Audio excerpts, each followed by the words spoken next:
Aliens hurt her for a week, then he fell from the sky to save her. When Commander Blake Harlan crash-landed on the jungle moon of HFY, the last thing he expected to see was a 7-foot-tall naked alien woman bathing in a waterfall and whispering his name. She wasn't human, she didn't look human, but somehow she knew him. Her skin shimmered like moonlight on water, a soft violet glow pulsing gently with each breath. Her long glowing hair flowed down her back, catching the light as she moved through the spray of the falls. 4 arms, each slender and graceful, moved as if dancing with the air, and her eyes bright gold and wide locked on him like she'd waited a lifetime for this exact moment. "Blake," she said softly. Her lips moved in perfect sync with the translator chip embedded in his helmet, but the voice felt deeper, like it came from somewhere inside his chest. Blake didn't answer. He couldn't. His ship was in pieces half a kilometer behind him, smoke rising through the thick green canopy. He was bleeding, bruised and half naked himself, his armor torn, and his shirt lost to a pack of overly curious vine monkeys. The air was thick and wet, and every inch of this moon had tried to kill him since he landed. But none of that mattered now, because she was walking toward him. He took a step back, she took a step forward. Then the ground rumbled. The vines around the edge of the clearing began to twitch and snap. Birds, or what passed for birds here, screamed and flew in all directions. Something huge was coming, something angry, something not alone. The alien woman turned her head slightly, calm, almost amused. "They followed me." Blake blinked. Before she could answer, the undergrowth exploded. A towering beast with scales like black glass and tusks longer than Blake's forearm charged into the clearing, roaring with a mouth full of serrated teeth, its eyes locked on the alien woman. Blake didn't wait. Instinct kicked in. He raised his sidearm, aimed, and fired 3 clean shots at its exposed flank. The energy bolts bounced off its armored hide like raindrops. The creature roared, spun toward him, and charged. The woman moved, in a blur of motion. She leapt across the clearing, landing between Blake and the beast. Her hands glowed with energy, blue and white, and pulsing like a heartbeat. She slammed 2 fists into the ground. A shockwave rippled out, knocking the creature back into the trees with a thunderous crash. Everything went quiet. Blake stared. She turned back to him, breathing a little harder now. "You're smaller than I imagined." He blinked again. "Excuse me." She walked closer. "I saw you in a dream." A Terran with fire in his chest. A builder, a destroyer, a father. "I'm a pilot," Blake replied, trying to keep his voice steady. "And you are very naked." She tilted her head, clearly unbothered. "You're not." He looked down. His pants were ripped. His boots were gone. His dignity was hanging by a thread. She smiled, broad, curious, and just a bit wicked. "You're the first real man I've seen in many cycles. The males of my kind are weak now, small, broken inside. That's unfortunate." "It is," she said, stepping closer, her golden eyes never leaving his. "But you're not broken. Your scent, your blood, even the shape of your bones. You're strong. Terran biology is impressive." Blake raised an eyebrow. "Are you checking me out?" "Yes," she said plainly. "You have what my people lost. I need your help." His heart thudded once. "What kind of help are we talking about?" "Life," she said. "My kind are dying out. The Syndicate took our genes, twisted them. We can't bear healthy young anymore. But I can feel it too different. You might be the key." Blake scratched the back of his neck. "You're saying, I want to survive," she said, stepping close enough that he could feel the warmth of her skin through the thick air. "And maybe start something new, something stronger." "Well," Blake muttered, trying not to stare at the 4 softly glowing lines running down her stomach. "You don't waste time, do you?" She leaned in, close enough for her breath to brush his lips. "Time is all I've had, until now." Behind them, the jungle growled again. Blake sighed. "Fine, but first, we get off this moon. Then we talk about baby making." The alien woman smiled again and extended a glowing hand. "Deal, Terran." He took it, and in that touch, something sparked electric and undeniable. Blake didn't know what he'd gotten himself into, but whatever it was, it sure as hell wasn't boring. Blake didn't know what he'd gotten himself into, but when a 7-foot-tall alien woman grabs your hand, her skin warm and glowing, and looks at you like you're her last chance at saving her species, well, you don't pull away. Not if you're a man with a pulse. Not if you're human. Her grip was firm, warm, almost vibrating. She pulled him forward, away from the smoking jungle path and into the thicket behind the waterfall. As they passed through the cascading water, the temperature dropped just enough for goosebumps to rise along his arms, not just from the cold. The moment they stepped into the cavern beyond, the glow from her skin lit the space around them in soft, violet-blue hues. She didn't need a torch, she was the light. "Is this your base?" Blake asked, glancing around the rocky interior. Moss covered the walls, and faint remnants of ancient machinery were fused into the stone. Rusted metal, cracked glass, symbols. He didn't recognize it was once a research outpost, she said, before the Syndicate came, before everything changed. She stopped near a crystalline table grown out of the rock itself. Reaching into a hollow crevice in the wall, she pulled out what looked like a worn cloth and handed it to him. "For your modesty," she said with a teasing smirk. Blake chuckled and wrapped it around his waist. I'm guessing that's alien for towel. She didn't answer. Instead, she sat cross-legged on the glowing stone, her posture relaxed, but her eyes sharp. Studying him, you smell like lightning, she said suddenly. Raw, alive, no artificial chemicals, no synthetic markers. You single quotes read ... clean. Not how I'd describe myself after crash landing in a jungle, Blake muttered, sitting across from her. You don't understand what you are, she said softly. Trust me, Blake replied. That's a pretty common theme in my life. She leaned forward slightly. The Ellerin were once powerful. We could shape energy with our bodies. Our males were strong, proud, but we trusted outsiders.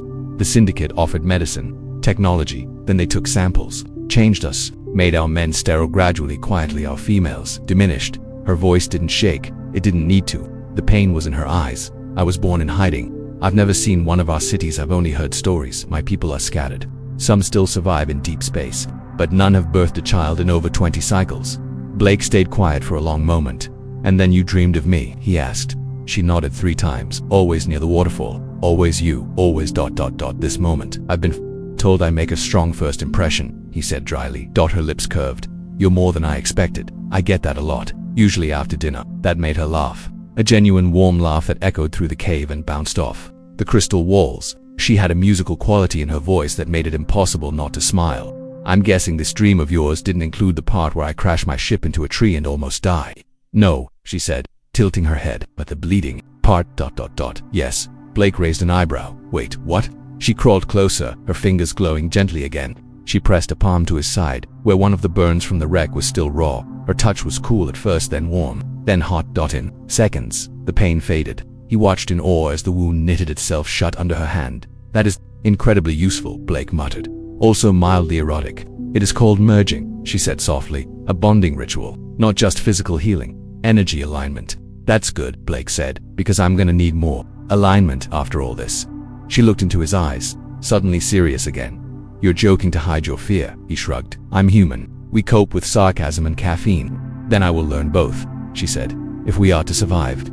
Blake studied her face for a long moment. Strong, beautiful in a way that had nothing to do with symmetry or softness. She was alien yet, but also familiar, like a dream half remembered after waking up. You've got a name, he asked finally. Saratel, she said. But you may call me Sarah. He extended his hand. Blake Harlan, Terran pilot. Occasional smartass, crash survivor, and whatever the hell this is. Their fingers touched again. Serac smiled. Just a little. Outside, the jungle trembled again. More were coming, and this time, neither of them would be running. Blake tightened the cloth around his waist, not because he was shy, but because when you're standing next to a glowing 6-foot goddess with 4 arms and a face that looks like it belongs in a painting, you don't want to be the one underdressed. Especially when there's danger coming. Outside the cave, something roared, deep animalistic. Then came the unmistakable metallic whir of scanners. Not animals this time. Something with intelligence. Was hunting them. Friends of yours? Blake asked, checking the charge on his pulse pistol. Low-grade Syrah's expression hardened. No, Syndicate retrieval drones. They track pheromone spikes, heat movement. They can smell fear. Well, Blake muttered, I'll do my best not to sweat. They're not here for you, she said, standing tall and proud in the dim glow. They're here for me. For my womb. That made Blake pause. He stared at her. I'm sorry, what? She looked back, unflinching. To them, I'm a biological resource. A rare, fertile female of a species that shouldn't exist anymore. They take us, harvest what they need. Extract everything. Sometimes they leave the bodies behind, sometimes not. Blake's stomach twisted. Sarah, I don't mean to sound dramatic, he said, but that is hands down the darkest foreplay conversation I've ever had. She looked at him confused. What is foreplay? He sighed. I'll explain later, assuming we survive. She smiled faintly. Then we survive. The cave began to tremble as something mechanical crawled across the rocky ceiling. A long, spider-like leg pierced through the moss near the entrance. Then another, a glint of silver caught Blake's eye. 1 drone, maybe 2. Sarah stepped in front of him. No offense, Blake said, raising his pistol, but I'm usually the one doing the protecting. No offense, Sarah replied, as her arms began to shimmer with pulsing white light. But you're not from here. The first drone dropped in. It had the shape of a crab crossed with a torture device. Blades whirled. Scanners beeped. A synthetic voice crackled. Target acquired. Genetic anomaly detected. Prepare for extraction. It lunged. Sarah met it midair, her glowing fists slamming into its center mass. The impact shook the cave. Sparks flew. The drone exploded in a burst of shredded steel and sizzling circuits. Blake blinked. Okay, I'm officially turned on. Another drone crawled through. This one shot a stun bolt that barely missed Blake's head. He dropped to the ground, rolled, and fired back. His shot hit the drone's leg, slowing it. Sarah pounced again, spinning midair like some kind of glowing violet hurricane when she landed. The second drone was in pieces, breathing hard. She turned to him. "We have to move." "No argument here," Blake replied, grabbing the emergency kit from the satchel he'd salvaged from his wreck. He followed her deeper into the cave system, past bioluminescent moss and what looked like old alien carvings etched into the stone dot as they moved. He couldn't help but glance at her. She was still glowing. Her skin pulsed gently, as if reacting to adrenaline or something else entirely. "Do you always do that?" he asked, panting. "The glowing thing. It's a biological response," she said over her shoulder. "We pulse during fear, battle, mating, connection." Blake froze. "Mating?" She didn't look back. "I told you we merge energy. When it's real, it shows." Blake wasn't sure what she meant by real, but his heart pounded a little harder. They reached a clearing inside the mountain, a large chamber with a hollowed floor and strange equipment surrounding what looked like an old Ellerin pod. Sarah knelt beside it and activated the console. Holographic glyphs lit the air. "This was my mother's," she said quietly. "Her escape pod. She died giving birth to me. This is all I have left of her. The last memory of our line." Blake stood beside her, placing a hand gently on her shoulder. "You're not alone anymore," he said. "I know I'm not what you expected, but I'm here. And I'm not going anywhere." She looked up at him for the first time. Her voice shook slightly. "You say that now, but you don't know what it means to bond with an elder. Once it begins, there is no going back." Blake crouched beside her, looked her in the eyes, and said, "Lady, I just fought space crabs with spinning knives, half naked while bleeding out of my side. If that's not commitment, I don't know what is." Sarah's lips twitched into a slow smile. Then she leaned forward, forehead to forehead, a soft glow between them, not just touch. Merged out in that moment, Blake felt it, her fear, her hope, her hunger to belong, her loneliness stretching across years and stars. And under it all, a spark. Connection. Outside, more drones approached. Inside, something far more dangerous was beginning, something beautiful, something unstoppable. Asterisk. The glow between their foreheads deepened. Blake didn't know what to call it: warmth, energy, lust, with a side of cosmic fireworks. But whatever it wasn't just skin deep. He felt her. Not in a romantic wine and candlelight kind of way. No, this was raw, primal, like two souls stripping down before their bodies even had the chance. His pulse synced with hers. Her breath caught, then steadied, and then, as suddenly as it began, the glow dimmed and faded, leaving only the echo of something big, something ancient lingering in the space between them. Blake blinked. What just happened? Sarah's expression was unreadable, but her skin was still faintly lit, her breathing just slightly shallow. That was the first stage of the Ellerin bond. Resonance. "So what's next?" Blake asked, half joking, half sincerely terrified. She looked at him. "Intimacy." He opened his mouth, closed it, opened it again. "You mean like physical compatibility testing? Merging, completion?" Her voice was calm, clinical, and yet there was the slightest curl to her lips when she said completion. Blake held up a hand. "Just for the record, I have never failed a compatibility test, even in flight school. I'm just saying." Sarah tilted her head. "Terrans truly are odd. You talk to cover emotion." "I talk," Blake said, "because if I stop, I might realize I'm bonding with a four-armed alien goddess while hiding from killer drone crabs and trying to keep a towel from falling off." She smirked. "Then don't stop." Before he could answer, a low hum filled the chamber.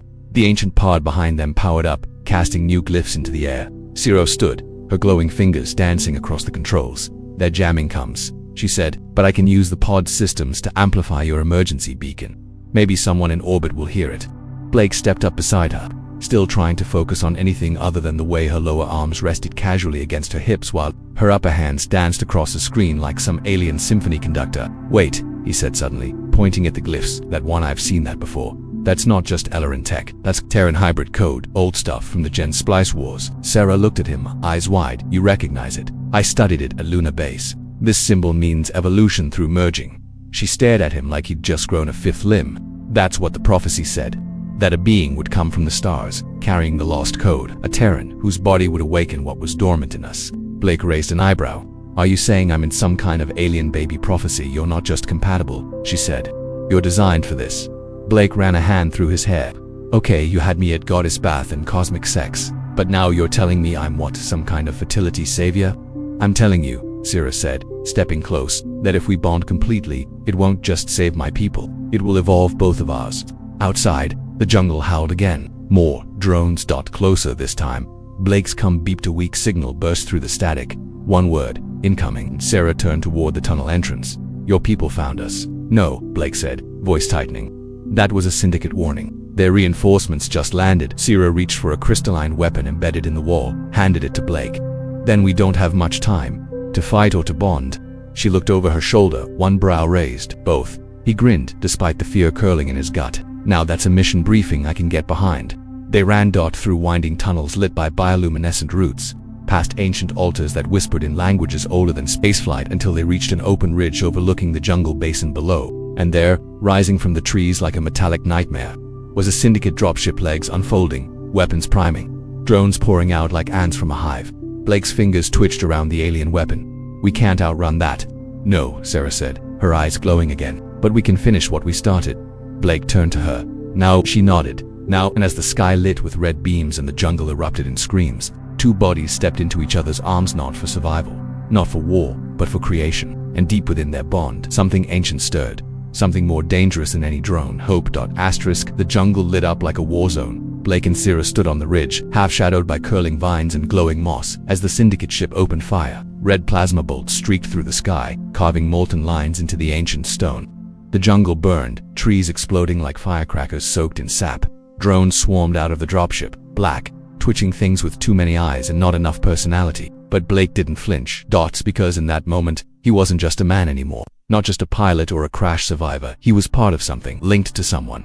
Bonded. Sarah's skin glowed so brightly now she lit the space around them like a living torch. Her fingers twined with his, warm, crackling with energy. Her other hands moved in smooth hypnotic patterns, drawing glowing symbols in the air that shimmered like ancient spells made real. "I can feel it," she said softly. "You've unlocked it. The part of me I thought was broken." Blake gave her hand a gentle squeeze. "Yeah, well, you unlocked a part of me too." She glanced at him. He smirked. "The part that doesn't usually run toward giant alien death machines." A low synthetic growl echoed across the valley. One of the larger drones, shaped like a mechanical centaur made of knives and nightmares, broke from the ranks and climbed the ridge with terrifying speed. "Target acquired. Genetic asset detected. Elimination protocol. Secondary," it growled, eyes glowing red. Blake turned to Sarah. "So, do we fight, or do we glow them to death?" "Both," she said again, and this time there was a heat in her voice that sent a shiver down Blake's spine. They moved together. Sarah launched forward, her forearms fluid and devastating. She ducked under the centaur drone's first swing, then drove two glowing fists into its chest. It staggered, armor sizzling from the energy surge she pulsed into it. Blake followed close behind, flipping over a low vine and unloading 3 bolts into its back joints. The drone spun toward him, tailblade lashing out, but he dropped, rolled, came up firing. The beast collapsed, twitching in a cloud of smoke and sparks. Another wave of smaller drones surged up the ridge, all clicking, limbs and sharp steel. Too many for just energy and instinct. Sarah spun toward the ancient altar carved into the ridge wall. "There's a failsafe," she shouted over the chaos. "Something my ancestors left here. A last defense. But it requires dual impetilaran and Terran." Blake turned, panting. "Define failsafe." "Localized gravitational implosion, a short-range pulse. It'll level this ridge." He blinked. "Way too mean. Explode the mountain." "It'll stop them," she said, eyes wild and glowing. "But we have to bond fully, soul to soul. That's how the failsafe activates." Blake stared at her. The world was ending around them. The sky was on fire, and she was asking him to literally fuse with her essence to blow up a mountain. "So, naturally," he grinned. "Well, hell, if I'm going out, might as well do it glowing." They stepped toward the altar together. 2 handprints, one large and alien, the other suspiciously human-shaped, glowed softly on the stone. Sarah placed her upper palms into the alien etchings. Blake reached out, hesitated for a split second. "What happens after this?" he asked. Sarah looked at him, her voice quiet under the storm. "If we survive, you'll never be the same. We'll be linked body, mind, future." Blake's voice dropped to a whisper. "You saying I'll be your baby daddy and your psychic roommate?" A soft laugh escaped her. "Essentially, yes." He took a deep breath, locked eyes with her, and placed his hands on the altar. It lit up instantly. Power surged up his arms, like fire and ice. His spine arched. His heart pounded and doubled. He saw flashes not just from her memories, but from her ancestors' wars, love, flight, exile, loneliness, and beneath it all, the echo of a dream about a Terran, a human. "Him," Sarah cried out, her body shaking. The altar pulsed. Beneath them, the drone stopped mid-charge, the mountain rumbled, and in a blinding white flash, the failsafe activated. The explosion wasn't like fire, it wasn't heat, it was silence. A wave of pure gravity, a dome of crushing force that flattened everything within a mile radius. Drones, syndicate scouts, even trees crushed into dust. And at the center of it all, 2 figures stood. Smoke cleared, the ridge was gone. Only a scorched crater remained. Sarah collapsed to her knees. Her glow flickered, then steadied. Blake caught her before she fell, his arms wrapped around her, holding her close, forehead to forehead again. "You okay?" he whispered. She smiled faintly. "You glowed." Blake laughed, Damn right I did. Far above, a new signal broke through the static. Not Syndicate Terran rescue shuttle incoming. Signal confirmed. One life sign. Make that 2. Blake looked at her. She looked at him. And neither of them said a word. Because words weren't needed anymore. Not when you'd bonded like that. The rescue shuttle cut through the smoke like a silver blade, descending with a low hum and a blinding spotlight that swept over the scorched remains of the ridge. Blake barely looked up. His focus was entirely on Sarah curled against him, skin dimmed from the energy burst but still warm, still glowing faintly in the places where their bodies touched.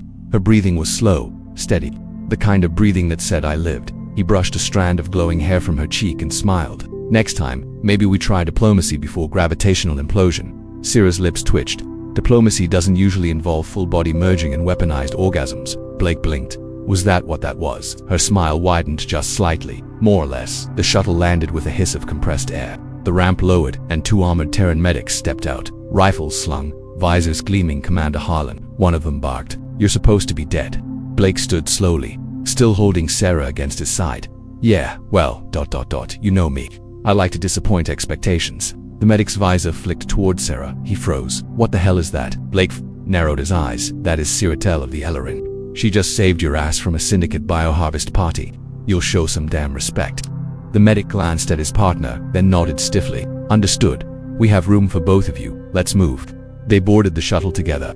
Inside it was cool and quiet, smelling of disinfectant and fresh oxygen. Blake settled onto the crash bench, letting Ciro rest against him. As med techs checked vitals and ran scans. One of them stared at the monitor, frowning. Sir, her genetic structure is partially rewritten. And yours too. I'm detecting full neural crossover, shared cellular resonance, hormonal fusion. He looked up, eyes wide. Sir, you're not just compatible, you're fused. Blake raised an eyebrow. Is that a problem? The medic swallowed. No, I mean, well, medically it's incredible, but I've never seen anything like it. Your cells are talking like they think they're from the same species. Sarah stirred, her voice quiet but firm. Because now they are. The shuttle jolted slightly as it left the moon's atmosphere. Through the view window, RSV looked peaceful again, as if none of it had happened, as if it hadn't almost become a mass grave. Blake held Sarah's hand as the stars opened up around them. Where are we headed? He asked. Flagship Resolute. One of the crew answered. The Admiral wants a full debrief. He says you've started some kind of interstellar incident. Blake gave a half smile. Wouldn't be the first time. The Admiral wasn't waiting in a conference room. He was on the bridge when they arrived. Tall, silver-haired, with a face like a stone carving and the patience of a landmine. Admiral Corin had seen every war in the last 20 years. Nothing surprised him until Sarah stepped onto his deck. Commander, he said slowly, you brought me a bioluminescent alien woman with 4 arms and a half-merged genetic code. Care to explain? She brought me, Blake said calmly. And she's not a specimen. She's a person. The last fertile heir of the Ellerin line. Corin looked between them, then gestured to the holoconsole. Then you better tell me everything. Because the Syndicate's already transmitting threats, and your DNA is now classified as a cross-species diplomatic asset. Blake sighed. Okay, but I want coffee, and she wants fruit. Something red, juicy, round. Sarah nodded thoughtfully. And possibly chocolate. Corin blinked. You've made it. There was a long silence. Then Blake shrugged. I mean, Yeah, there was a prophecy, a drone army, and some gravitational explosions. It just kind of happened. The Admiral groaned. Jesus. Harlan, can't you ever just file a report without getting laid and starting a new hybrid bloodline? Nope, Blake said proudly. It's a gift. Corin rubbed his temples. We're going to need lawyers. And geneticists and probably a galactic ethics council. Sarah looked amused. Or we could just focus on saving my people. Corin turned to her. From what I've heard, he already did. She leaned against Blake, her glow returning slowly, gently. No, she said. We did. Later, that night, Blake stood on the observation deck, watching the stars slide past. Sarah joined him, wrapped in a loose Terran cloak, her skin still glowing faintly beneath it. They'll come for us, she said softly. The Syndicate doesn't forget. Blake nodded. Let them. They've never fought someone with a goddess on his side. She smiled and rested her head against his shoulder. We changed everything, didn't we? She whispered. He looked down at her. Yeah, and we're just getting started. Out there, beyond the stars, a war was coming. But inside that ship, in the quiet space between heartbeats and hyperspaced species, had already found peace, and a future none of them saw coming. 6 months later, the Terran Alliance officially recognized the Ellerenter Concordan Interspecies Alliance, born not in a boardroom but in the arms of 2 fugitives, one glowing with ancestral power and the other just dumb enough to fall in love with her during an alien firefight. The galaxy called it a miracle. Blake called it Tuesday. The diplomatic halls of New Solaria Prime buzzed with reporters, ambassadors, and alien dignitaries wrapped in silks, scales, or too many eyeballs to count. The room had never seen so many important people, and yet every eye turned when she entered. Spiritel, radiant in flowing robes that shimmered like nebulae, stepped onto the central platform, flanked by 2 Terran guards and one unusually smug ex-pilot. Blake stood by her side in a dark navy formal jacket, hair brushed for once, but still wearing boots with scuff marks from God knows how many chases. He hated speeches, hated suits even more, but there he was, trying not to look like a guy who still had a plasma pistol strapped to his leg under the podium. Sarah turned to him, one of her 4 hands gently resting over her belly. Yes, that belly small, just starting to show, but enough that whispers had started circulating across 15 star systems. The first confirmed human-foreign hybrid, the first child born of bonded energy and genetic merging, the first future of both species. "You're nervous?" she asked under her breath. Blake smirked. "I've fought drones, blown up a mountain, and met your mother's spirit in a bonding dream. I can survive a few politicians." "You say that," she whispered with a grin. "But one of them brought an entire delegation just to argue about how many fingers our child might have.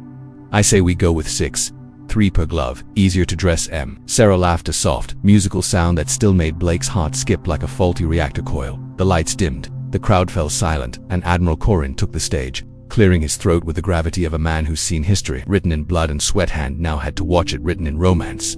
"Citizens of the Alliance," he said, "today we witness not just a union of species, but the beginning of something entirely new. 6 months ago, Commander Blake Harlan crash-landed on an uncharted moon. He returned with a bonded mate, a genetic revolution, and a baby on the way." There was polite applause, and somehow Corin added, "That's not the weirdest thing he's done." More laughter this time.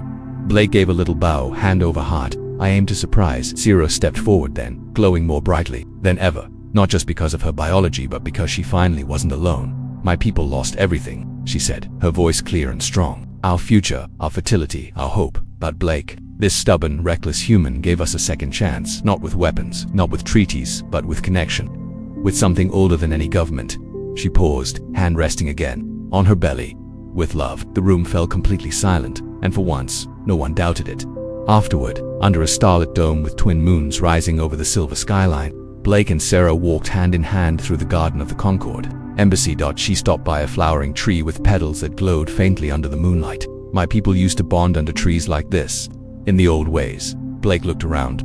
"Well, we've never done anything the old way." She turned to face him, expression soft. "Then let's make a new one." From the folds of her robe, she drew out a small banda ring crafted from the alloy of her people's fallen starships, inlaid with Terran earthstone. It shimmered with energy with them. Blake blinked. "Is this all you—" "Yes," she said simply. "I'm proposing to you, Terran, unless your customs require me to fight a dragon or buy a goat first." Blake grinned. "No dragons, just one human idiot who knows when he's the luckiest man in the galaxy." He pulled out his own ring, smaller, made of silver from his old ship's hull, scratched but polished. "Guess what I was gonna do tonight?" Sarah tilted her head. "Propose?" "Hell no," Blake said, slipping the ring on her finger. "I was gonna ask if you'd be okay with me proposing after the baby was born. Guess I'm running behind schedule." She laughed, and he kissed her. Soft at first, then deeper. A kiss not of desperation or survival, but of peace. The world didn't end. No syndicate attack, no alarms. Just moonlight, just the two of them, and the quiet kick of a new heartbeat between them, proof that even in the darkest corners of space, something wild and beautiful could still grow. A Terran, an Ellerin, a family, and the beginning of a story no one saw coming, but everyone would remember. Asterisk.